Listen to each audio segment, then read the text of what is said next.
Here's the most badass sea captain you've probably never heard of. He won sea battles, claimed glory, captured ships, and even towns.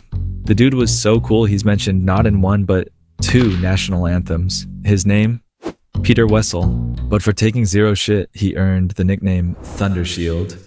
Or in original Danish, tordenskjold. He was rushed, hard-headed, and most importantly lucky.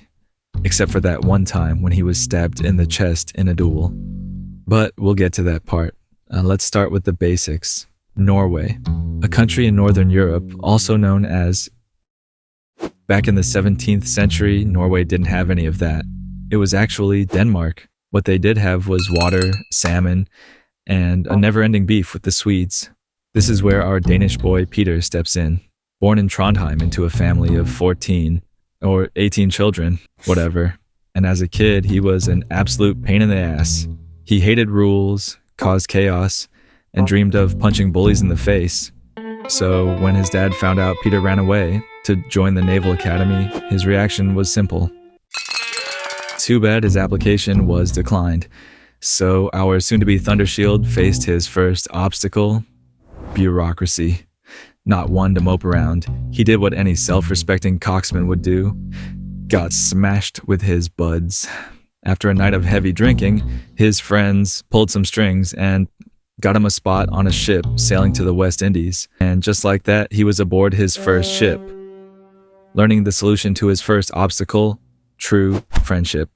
Fast forward 5 years, our Danish boy climbed the ranks faster than you would say. At the ripe age of 24, he was piloting his own ship. So when his peers were busy figuring out how to get an internship without actual experience, Peter went full Viking. Like a predator going after his prey, he was attacking pretty much every Swedish thing that moved. All shapes and sizes, even if the odds were stuck against him. The Swedes were so fed up they put a price on his head. And what did Peter do when he found out? Did he go into hiding? Nay. He sat down and wrote a lovely letter to the Swedish governor. He kindly reminded him that Swedish ships and your captains are nothing but worthless debris drifting in the Northern Sea. If you even want to come close, you should send like a proper big warship. Not those tiny, pathetic buckets of meatballs. If you're gonna do it properly. Assholes. In response, the Swedish governor did what every Swede would do. He sent a letter of complaint to Peter's boss.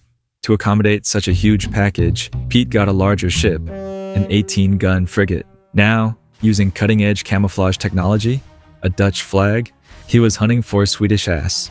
On the 26th of July, 1714, his most legendary duel took place when Pete spotted a British ship. Well, that's just great. Another useless ship. Another wasted day. Sir, maybe there's like a Swede or two hiding on board? I like you, Bob. So, being a curious little snack, Pete sails closer. Just as he's switching his Dutch flag to Danish, the British ship opens fire.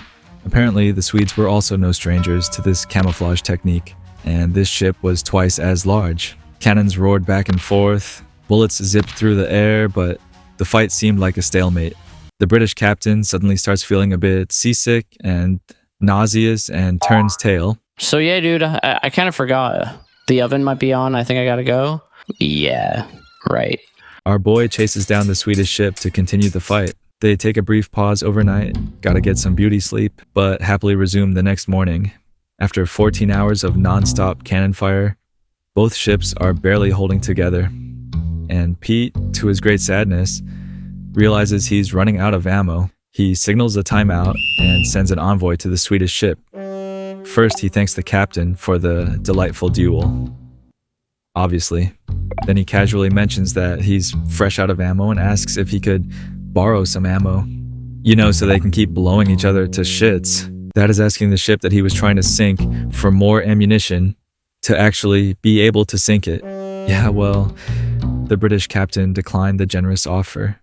They toast to each other's health and call it a day, leaving the battle unresolved yet legendary. Back home, the King of Denmark isn't exactly thrilled about the fight, but he's kind of into our boy Pete, so he does pretty much anything Pete asks him. All right, I want a raise. Sure. Anything else? I'd like to be a knight. By the power rested in me by Thor. And the rest of the gods, you know. I hereby dub thee Peter Tordenskjold. Okay. I want a double cheese with nuggets, fries, and chocolate ice cream. Plastic straw? So he goes back to his old hobby, chasing Swedes and capturing ships. And while at it, he casually defeats an entire town, just, by making soldiers march in circles so that the Swedes believed he had more troops than he actually did. But as Pete turns 30, he feels burned out and goes on an earlob in Germany. One night, he gets into an argument with a Swedish colonel over a card game. Or maybe he called his mom a fat cunt. Details are fuzzy. The fistfight escalates into a brawl, and Peter is challenged to a duel. He accepts, obviously, and is stabbed in the eye. Or the chest. Whatever. He dies. What a life. Burning fast and hot. Much like a brand of matches that later adopted his name. The company that was later bought by the Swedes, ending his harassment once and for all.